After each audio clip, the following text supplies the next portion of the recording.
എല്ലാ Shalom T V പ്രേക്ഷകർക്കും വായനയുടെ ലോകമെന്ന ഈ പരിപാടിയുടെ പുതിയ അധ്യായത്തിലേക്ക് ഹൃദ്യമായ സ്വാഗതം.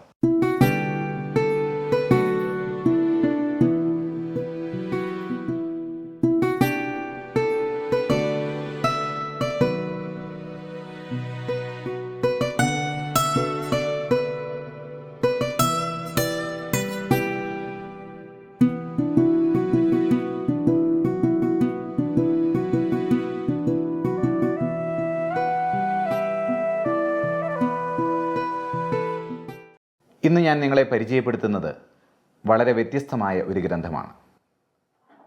എന്നെ ഏറെ ആകർഷിക്കുകയും ദിവ്യകാരുണ്യ ഭക്തിയുടെ അനിവാര്യത എത്രത്തോളം ഉണ്ടെന്ന് എനിക്ക് ബോധ്യപ്പെടുത്തി തരികയും ചെയ്ത ഒരു ഗ്രന്ഥമാണ് ഞാൻ നിങ്ങളെ പരിചയപ്പെടുത്തുന്നത്. ഈ ഗ്രന്ഥത്തിൻ്റെ പേര് ഇൻ സിനു ജേസു എന്നാണ്. ഇതൊരു ബെനഡിക്റ്റൻ സന്യാസ വൈദികന് ലഭിച്ച സ്വകാര്യ വെളിപാടുകളുടെ ശേഖരണമാണ്. ഈശോയുടെ വക്ഷസ്സിലേക്ക് ചാഞ്ഞുകിടന്ന ഈശോയുടെ പ്രിയ ശിഷ്യനായ വിശുദ്ധ യോഹന്നാൻ കർത്താവിൻ്റെ ഹൃദയമിടിപ്പുകൾ സ്വന്തമാക്കിയതുപോലെ ദിവ്യകാരുണ്യ ഭക്തിയിൽ അധിഷ്ഠിതമായി ദിവ്യകാരുണ്യത്തോട് ചേർന്ന് കിടന്നുകൊണ്ട് ഒരു വൈദികൻ ക്രിസ്തുവിൻ്റെ ഹൃദയമിടിപ്പുകളെ സ്വന്തമാക്കേണ്ടതുണ്ട് എന്നുള്ള വലിയ ബോധ്യപ്പെടുത്തലാണ് ഈ ഗ്രന്ഥത്തിൻ്റെ ഉള്ളടക്കം. അതുകൊണ്ട് തന്നെ ഈ ഗ്രന്ഥം വായിച്ചു തുടങ്ങുമ്പോൾ നമുക്ക് മനസ്സിലാകും ഇതൊരു അമൂല്യ നിധിയാണെന്ന്. വൈദികരുടെ ജീവിത നവീകരണവും വിശുദ്ധീകരണവും സാധിക്കുവാൻ അവർക്കുള്ള ഏറ്റവും എളുപ്പവഴി വിശുദ്ധ കുർബാനയുടെ ആരാധകരാണെന്ന് വെളിപാടുകളിലൂടെ വ്യക്തമാക്കുകയാണ് ഈ ഗ്രന്ഥം. വൈദികർ തൻ്റെ ദിവ്യകാരുണ്യ മുഖത്തിന് മുമ്പിൽ സമയം ചെലവഴിച്ചെങ്കിൽ മാത്രമേ തനിക്ക് അവരെ സുഖപ്പെടുത്തുവാനും ശുദ്ധീകരിക്കുവാനും വിശുദ്ധീകരിക്കുവാനും വിശുദ്ധ കുർബാനയിലെ ഹൃദയത്തെ ദഹിപ്പിക്കുന്ന അവിടുത്തെ ജീവനുള്ള അഗ്നിയാൽ തീ പിടിപ്പിക്കപ്പെട്ട സ്ലീഹന്മാരായി മാറ്റുവാനും സാധിക്കുകയുള്ളൂ എന്നും ഈ ഗ്രന്ഥം നമ്മളെ ബോധ്യപ്പെടുത്തുകയാണ്. ഈ ഗ്രന്ഥം ഒരു സന്യാസ വൈദികൻ, ഒരു ബെനഡിക്റ്റൻ വൈദികനാണ് എഴുതിയത് എന്ന് ഞാൻ സൂചിപ്പിച്ചു. അദ്ദേഹത്തിനുണ്ടായ സ്വകാര്യ വെളിപാടുകളാണ് ഈ ഗ്രന്ഥത്തിൻ്റെ ചുരുക്കം. എന്നാൽ ഈ ഗ്രന്ഥത്തിൻ്റെ പുറംചട്ടയിൽ ഇതെഴുതിയ വൈദികൻ്റെ പേര് രേഖപ്പെടുത്തിയിട്ടില്ല എന്നത് വളരെ വ്യത്യസ്തമായൊരു വസ്തുതയാണ്. എന്നാൽ ഇതിൻ്റെ ഉള്ളറകളിലേക്ക് കടക്കുമ്പോൾ ഈ ഗ്രന്ഥത്തിൻ്റെ പ്രസാധകക്കുറിപ്പ് എഴുതിയിരിക്കുന്നത് ബഹുമാന്യനായ ജോസ് പന്തപ്പളാംതൊട്ടിൽ CMI അച്ഛനാണ്. അദ്ദേഹം തൻ്റെ പ്രസാധകക്കുറിപ്പിൽ ഈ ഗ്രന്ഥം എഴുതിയിരിക്കുന്നത് ആരാണ് എന്ന് വെളിപ്പെടുത്തുന്നുണ്ട്. ഫാദർ മാർക്ക് ഡാനിയൽ കിർബി എന്ന് പറയുന്ന ബെനഡിക്റ്റൻ സന്യാസ വൈദികനാണ് ഈ ഗ്രന്ഥം രചിച്ചിരിക്കുക. എന്നാൽ അദ്ദേഹത്തിൻ്റെ പേര് ഈ ഗ്രന്ഥത്തിൻ്റെ പുറംചട്ടയിൽ വെളിപ്പെടുത്തുവാൻ അദ്ദേഹം ആഗ്രഹിച്ചിട്ടുമില്ല. ഈ ഗ്രന്ഥം പ്രസിദ്ധീകരിക്കാനുണ്ടായ കാരണം, പ്രത്യേകിച്ച് മലയാളത്തിൽ ഇത്തരമൊരു പരിഭാഷ രൂപപ്പെടുത്താനുണ്ടായ കാരണത്തെക്കുറിച്ച് വളരെ മനോഹരമായി പന്തപ്പളാംതൊട്ടിൽ അച്ഛൻ ഈ പ്രസാധകക്കുറിപ്പിൽ രേഖപ്പെടുത്തുന്നുണ്ട്. അദ്ദേഹം പറയുകയാണ്, 2017 ഒരു ദിവസം നിത്യാരാധന ചാപ്പലിൽ പ്രാർത്ഥിച്ചുകൊണ്ടിരുന്ന സമയം ഞാൻ അന്ന് സേവനം ചെയ്തിരുന്നത് ഫ്ലോറിഡയിലെ ജാക്സൺവില്ലിലുള്ള അസംഷൻ പള്ളിയിലെ ചാപ്പലിലായിരുന്നു. അപ്പോൾ ടാംബായിൽ നിന്നുള്ള ഒരു സന്ദർശകൻ അവിടെ പ്രാർത്ഥിക്കുവാനെത്തി. പ്രാർത്ഥന കഴിഞ്ഞു പോകുമ്പോൾ അദ്ദേഹം എനിക്കൊരു പുസ്തകം സമ്മാനമായി തന്നുകൊണ്ട് പറഞ്ഞു, നല്ലൊരു പുസ്തകമാണ്, വായിക്കണം. ഇൻ സിനു ജേസു എന്ന് പറയുന്ന ഈ പുസ്തകം ഒരു സന്ദർശകൻ അദ്ദേഹത്തിൻ്റെ കൈകളിലേക്ക് കൈമാറിയതിന് ശേഷം പറഞ്ഞു, ഇത് വായിക്കണമെന്ന്. അദ്ദേഹം പറയുകയാണ്, ആ ഗ്രന്ഥം വായിച്ചു തുടങ്ങിയപ്പോൾ ഇതൊരു അമൂല്യ നിധിയാണെന്ന് അദ്ദേഹത്തിന് ബോധ്യപ്പെട്ടു. അദ്ദേഹത്തെ ഈ ഗ്രന്ഥം വളരെയധികം ആകർഷിക്കുകയുണ്ടായി. തുടർന്ന് അദ്ദേഹം ഈ ഗ്രന്ഥം മലയാളത്തിലേക്ക് വിവർത്തനം ചെയ്യാനുള്ള ഒരു പരിശ്രമം ആരംഭിച്ചു. അതിനായി അദ്ദേഹം സമീപിച്ചത് ദീപികയുടെ മുൻ ചീഫ് എഡിറ്ററായിരുന്ന അലക്സാണ്ടർ പൈകട അച്ഛനെയും ദീപികയുടെ മുൻ സ്പെഷ്യൽ കറസ്പോണ്ടൻ്റായിരുന്ന ടി ദേവപ്രസാദിനെയുമാണ്. അദ്ദേഹം ഈ ആവശ്യം അവരോട് ഉന്നയിച്ചപ്പോൾ അവർ അത് സ്വീകരിക്കുകയും അങ്ങനെ ഈ ഗ്രന്ഥം മലയാളത്തിലേക്ക് പരിഭാഷ ചെയ്യാൻ തീരുമാനിക്കുകയും ചെയ്തു. ഈ ഗ്രന്ഥം അക്ഷരാർത്ഥത്തിൽ ഒരു അത്ഭുതമായിട്ടാണ് എനിക്ക് അനുഭവപ്പെടുക. കാരണം ഇന്ന് സഭാജീവിതത്തിലൂടെ കടന്നു പോകുമ്പോൾ നാം അനുഭവിക്കുന്ന പല ആത്മീയ സംഘർഷങ്ങൾക്കുമുള്ള ഉത്തരം ഈ ഗ്രന്ഥത്തിൻ്റെ ഉൾത്താളുകളിൽ ഒളിഞ്ഞിരിക്കുന്നുണ്ട്. ഞാൻ പറഞ്ഞു, ഈ ഗ്രന്ഥം വൈദികരെ ഉദ്ദേശിച്ചാണ് എഴുതപ്പെട്ടിരിക്കുന്നത്. പ്രത്യേകിച്ച് വൈദിക ജീവിതത്തിൽ ദിവ്യകാരുണ്യ ഭക്തിയുടെ പ്രസക്തി എത്രമാത്രം അധികമാണ് എന്ന് ഈ ഗ്രന്ഥം ഓർമ്മപ്പെടുത്തുകയാണ്. എന്നാൽ ഈ ഗ്രന്ഥം വൈദികർക്ക് വേണ്ടിയാണ് എഴുതപ്പെട്ടതെങ്കിൽ പോലും ഇത് എല്ലാ വിശ്വാസികൾക്കും ഉപകാരപ്പെടുന്ന, പ്രത്യേകിച്ച് ദിവ്യകാരുണ്യ ഭക്തിയുടെ അനിവാര്യത ഓരോ ക്രിസ്ത്യാനിയുടെയും ജീവിതത്തിൽ എത്രമാത്രം ഉണ്ടെന്ന് വിളിച്ചോതുന്ന ഒരു ഗ്രന്ഥമാണ്. ഈ ഗ്രന്ഥം വായിച്ചപ്പോഴൊക്കെ ഞാൻ ഓർത്തെടുത്തത് അന്ത്യ അത്താഴ സമയത്ത് ക്രിസ്തുവിൻ്റെ പ്രിയ ശിഷ്യനായ വിശുദ്ധ യോഹന്നാൻ അവൻ്റെ വക്ഷസ്സിലേക്ക് ചാഞ്ഞുകിടന്ന ആ ചിത്രമാണ്. ഈ പുസ്തകത്തിൻ്റെ പുറംചട്ടയിൽ രേഖപ്പെടുത്തിയിരിക്കുന്ന ചിത്രവും അതുതന്നെയാണ്. ക്രിസ്തുവിനെ ഏറെ സ്നേഹിച്ച ക്രിസ്തുവിൻ്റെ പ്രിയ ശിഷ്യനായ വിശുദ്ധ യോഹന്നാൻ അവൻ്റെ പ്രിയ ഗുരുവിൻ്റെ വക്ഷസ്സിലേക്ക് ചാഞ്ഞുകിടന്നുകൊണ്ട് അവൻ്റെ ഹൃദയമിടിപ്പുകളെ മനസ്സിലാക്കിയതുപോലെ ഓരോ വൈദികനും ദിവ്യകാരുണ്യത്തോട് ചേർന്ന് കിടന്നുകൊണ്ട് അവൻ്റെ ഹൃദയമിടിപ്പുകൾ, ദിവ്യകാരുണ്യത്തിൻ്റെ സ്നേഹാഗ്നിയുടെ ആ ഉൾത്തുടിപ്പുകൾ ഹൃദയത്തിലേക്ക് ഏറ്റുവാങ്ങണമെന്ന് ഈ ഗ്രന്ഥം ഓർമ്മപ്പെടുത്തുകയാണ്. ഞാൻ പറഞ്ഞല്ലോ, ദിവ്യകാരുണ്യ സന്നിധിയിൽ പോയി സമയം ചിലവഴിക്കേണ്ടതിൻ്റെ പ്രസക്തി എത്രമാത്രമുണ്ടെന്ന് എന്നെ ബോധ്യപ്പെടുത്തിയ ഒരു ഗ്രന്ഥമാണ് ഇതെന്ന്. ഈ ഗ്രന്ഥത്തിൻ്റെ വായനയ്ക്കൊടുവിൽ എനിക്ക് ദിവ്യകാരുണ്യനാഥനോടുള്ള ഭക്തിയിൽ കൂടുതൽ വളരുവാൻ ഇത് പ്രചോദനമായി തീർന്നുവെന്നതാണ് ഈ ഗ്രന്ഥം എനിക്ക് നൽകിയ ഏറ്റവും വലിയ വളർച്ച. ഒരു ഗ്രന്ഥം വായിച്ചു കഴിയുമ്പോൾ ആ ഗ്രന്ഥം നമുക്ക് എന്തെങ്കിലുമൊക്കെ ആധ്യാത്മികമായി ഉൾക്കരുത്ത് നൽകുന്നുണ്ടെങ്കിൽ ആ പുസ്തകം, അതിൻ്റെ രചന ഫലവത്തായി എന്നതാണ് അതുകൊണ്ടുള്ള അർത്ഥം. പ്രിയപ്പെട്ടവരെ, നിങ്ങൾ തീർച്ചയായിട്ടും ഈ ഗ്രന്ഥം വായിക്കണം. കാരണം ഇന്ന് ദിവ്യകാരുണ്യ ഭക്തിയിൽ നിന്ന് അകന്നു പോകുന്ന വിശ്വാസ സമൂഹം അതിൻ്റെ വില എത്രത്തോളം ഉണ്ടെന്നറിഞ്ഞാൽ ക്രിസ്തുവിനോടുകൂടെ ചിലവഴിക്കുന്ന ഓരോ സമയവും നിത്യജീവിതത്തിൻ്റെ വലിയ സാധ്യത നമുക്ക് മുമ്പിൽ തുറന്നു തരുന്നുണ്ടെന്ന യാഥാർത്ഥ്യം മനസ്സിലാക്കുവാൻ ഈ ഗ്രന്ഥം നമ്മളെ സഹായിക്കുന്നുണ്ട്. ഈ ഗ്രന്ഥത്തിൽ ഇതിൻ്റെ പ്രസാധക കുറിപ്പിൽ വളരെ മനോഹരമായ ചില കാര്യങ്ങൾ പന്തപ്ലാം തൊട്ടിലച്ചൻ ഈ ഗ്രന്ഥകർത്താവിനെ കുറിച്ച് സൂചിപ്പിക്കുന്നുണ്ട്.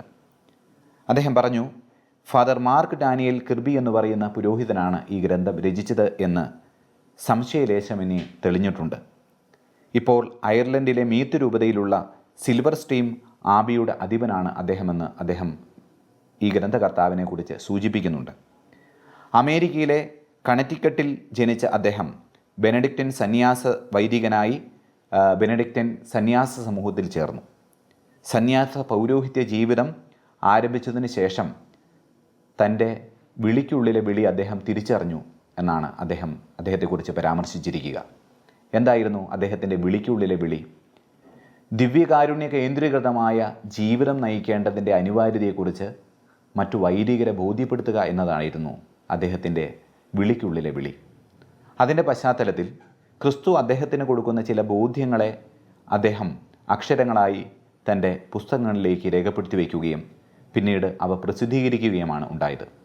ഇത് ഒരു സ്വകാര്യ വെളിപാടാണെങ്കിലും വ്യക്തിപരമായി നമ്മുടെ ജീവിതത്തെയൊക്കെ പ്രകാശിപ്പിക്കാൻ കഴിയുന്ന ഒത്തിരിയേറെ ഉൾക്കാഴ്ചകൾ ഈ ഗ്രന്ഥത്തിന് തരുവാനായി സാധിക്കുന്നുണ്ട്. ഈ ഗ്രന്ഥം വായിച്ചു പോയപ്പോൾ ഞാൻ പണ്ട് വായിച്ച ഒരു സംഭവം എൻ്റെ ഓർമ്മയിലേക്ക് കടന്നു വന്നു.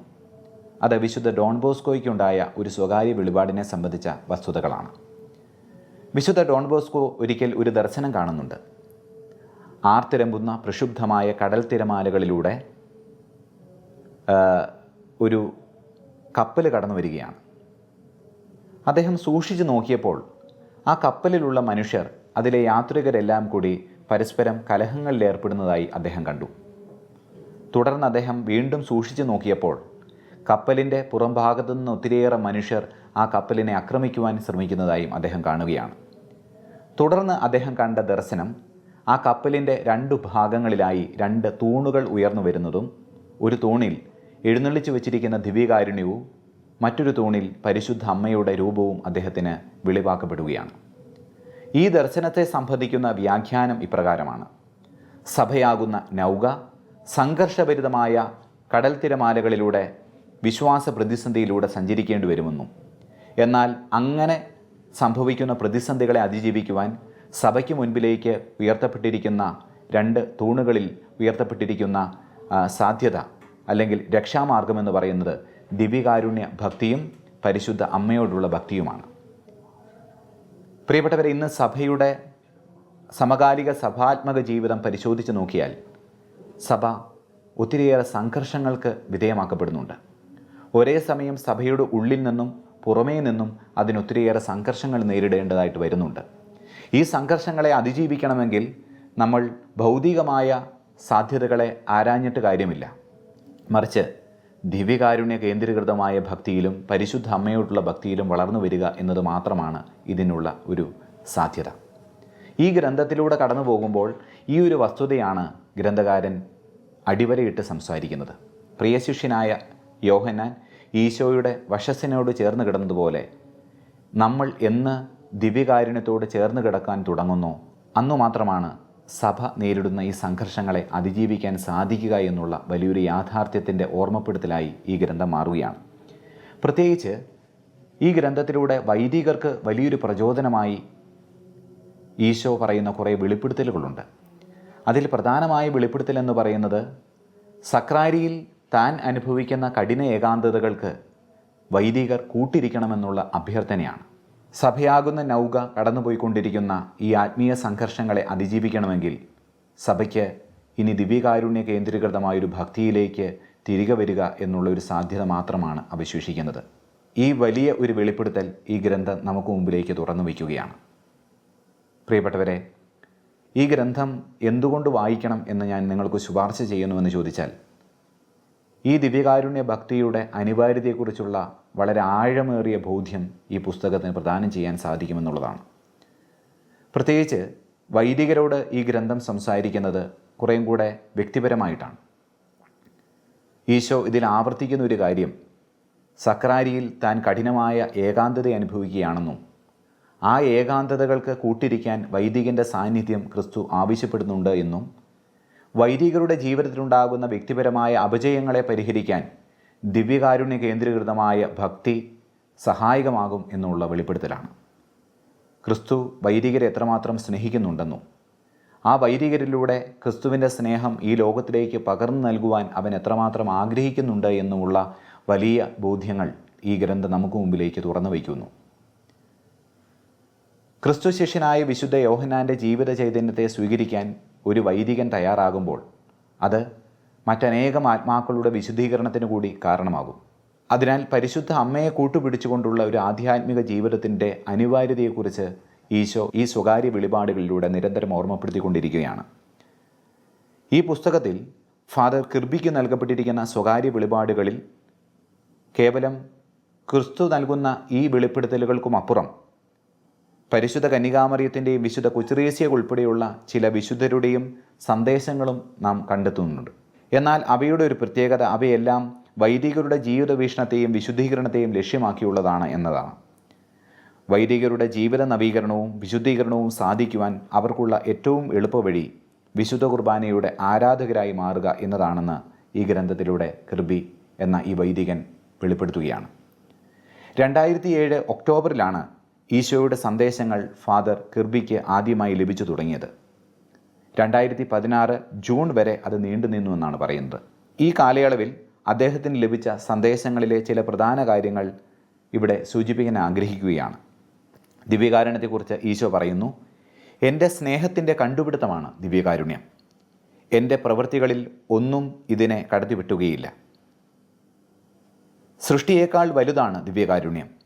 ഈ ലോകത്തിൻ്റെ വീണ്ടെടുപ്പിനായുള്ള എൻ്റെ പ്രവൃത്തിയുടെ മകുടമാണിത് എന്നാണ് ഈ ഗ്രന്ഥത്തിൽ കൃപയിലൂടെ ഈശോ നടത്തുന്ന പ്രധാനപ്പെട്ട ഒരു വെളിപ്പെടുത്തൽ. വിശുദ്ധ കുർബാനയെ തൻ്റെ സ്നേഹകൂദാശ എന്നാണ് ഈശോ ഇതിൽ നിരന്തരം അടയാളപ്പെടുത്തുന്നത്.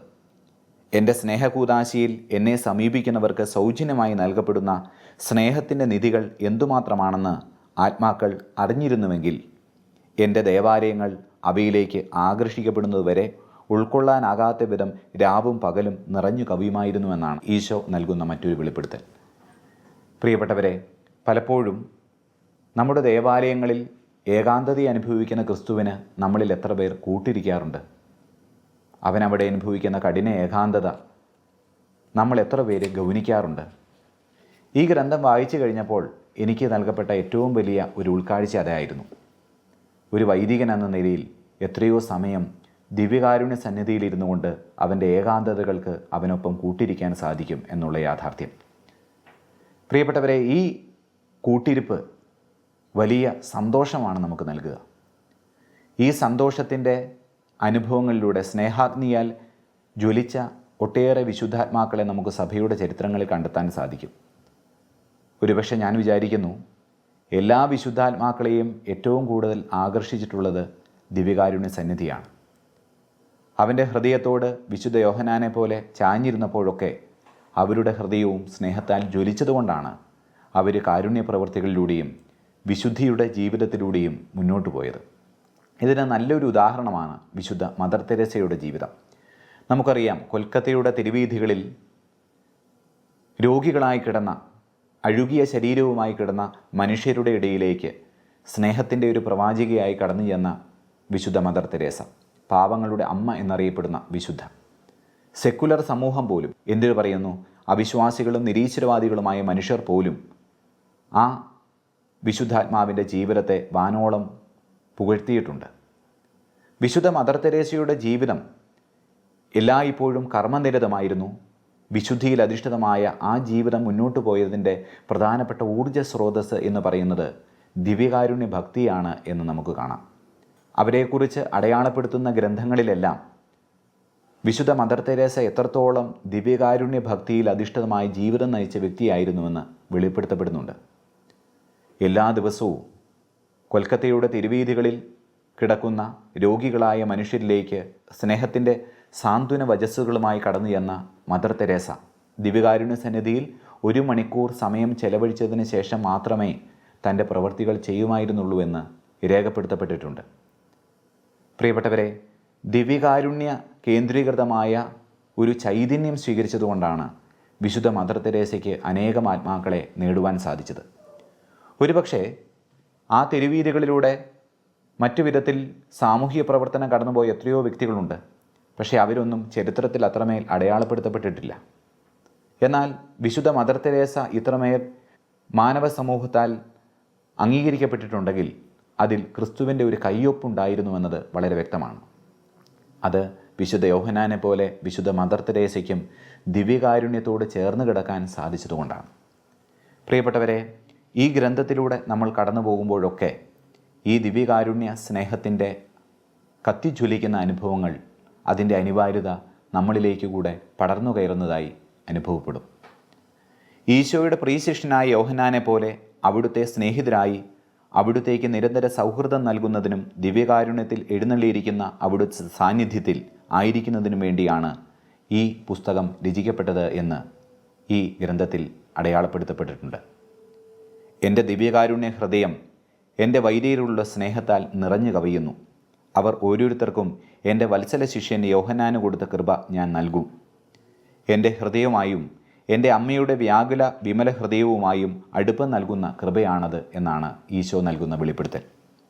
ഇങ്ങനെ എൻ്റെ സഭയിലെ വൈദികരെ വിശുദ്ധി കൊണ്ട് ഞാൻ പ്രകാശിപ്പിക്കും. സഭയുടെ ആരംഭകാലത്ത് ഞാൻ സ്ലീഹന്മാരിൽ വർഷിച്ച അതേ കൃപകൾ എൻ്റെ വൈദികരുടെ നാവിലും കരങ്ങളിലും വർഷിക്കും.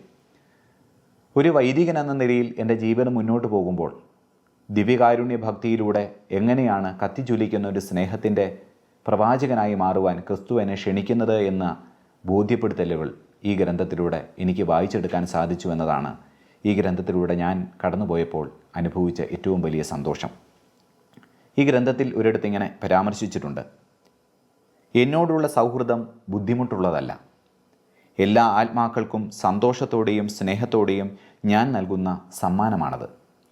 എന്നാൽ ഒന്നാമതായി അത് നൽകുക എൻ്റെ വൈദികരുടെ ആത്മാക്കൾക്കാണ്. വൈദികർ എൻ്റെ ഹൃദയത്തിൽ ജീവിച്ചിരുന്നുവെങ്കിൽ എൻ്റെ സഭ എത്ര വ്യത്യസ്തമാകുമായിരുന്നു. അവൾ ഊഷ്മളതയുടെയും പ്രകാശത്തിൻ്റെയും സമാധാനത്തിൻ്റെയും വിശുദ്ധിയുടെയും ഇടമാകുമായിരുന്നു എന്നതാണ് ഈ ഗ്രന്ഥത്തിൽ അദ്ദേഹത്തിന് ലഭിച്ചിരിക്കുന്ന ഒരു വെളിപ്പെടുത്തൽ.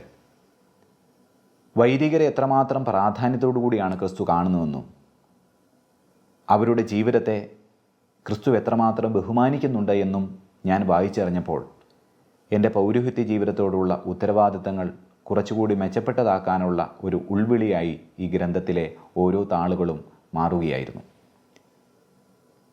പ്രിയപ്പെട്ടവരെ, ഈ ഗ്രന്ഥം വായിക്കുന്ന നിമിഷങ്ങളിലൊക്കെ നിങ്ങളുടെ കണ്ണുകൾ നനയുമെന്ന കാര്യത്തിൽ യാതൊരു സംശയവുമില്ല.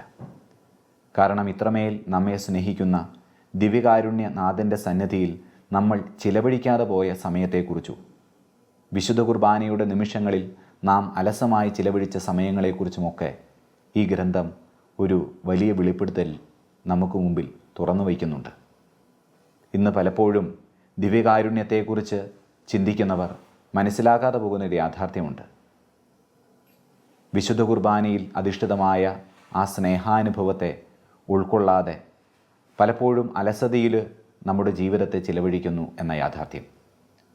എന്നാൽ ഈശോ ഈ ഗ്രന്ഥത്തിലൂടെ കടന്നു പോകുമ്പോൾ നമുക്ക് നൽകുന്ന വലിയ പ്രചോദനം ഇതാണ്: ഞാൻ പാടുപീടുകൾ സഹിച്ച് കുരിശിൽ ഒറ്റമുറിവായി നിനക്ക് വിശുദ്ധ കുർബാനയായി തീർന്നുവെങ്കിൽ, നീ എൻ്റെ സ്നേഹത്തിൻ്റെ ഈ തണലിലേക്ക് വന്നു ചേർന്നിരുന്നുവെങ്കിൽ എനിക്ക് നിന്നെ ഇനിയും എത്രമേൽ സൗഖ്യപ്പെടുത്താമായിരുന്നു.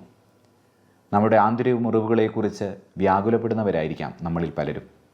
പക്ഷേ ദിവ്യകാരുണ്യ സന്നിധിയിലിരുന്ന് അവൻ്റെ ഹൃദയത്തിൽ നിന്ന് ഏറ്റുവീഴുന്ന രക്തത്തുള്ളികളെ ഹൃദയത്തിൻ്റെ മുറിവുകളിലേക്ക് ഏറ്റുവാങ്ങുവാൻ നമ്മൾ പരിശ്രമിച്ചാൽ, ക്രിസ്തു ആഗ്രഹിക്കുന്ന വിശുദ്ധ യോഹന്നാനെ പോലെ അവൻ്റെ വശസ്സിലേക്ക് ചാഞ്ഞുകിടക്കുന്ന ഒരു ക്രിസ്തു ശിഷ്യനായി രൂപാന്തരപ്പെടുവാൻ നമുക്കും സാധിക്കുമെന്ന് ഈ ഗ്രന്ഥത്തിൻ്റെ പാരായണം നമ്മെ ബോധ്യപ്പെടുത്തും. എങ്ങനെയാണ് ഈശോയുമായുള്ള ഈ സൗഹൃദം സാധിക്കുക? അവിടുന്ന് പറയുന്നു, എന്നെ ഒന്നാമത് പ്രതിഷ്ഠിക്കുക. എന്നോടുള്ള സൗഹൃദം എല്ലാറ്റിനും ഉപരിയായി നീ സ്വീകരിക്കുക.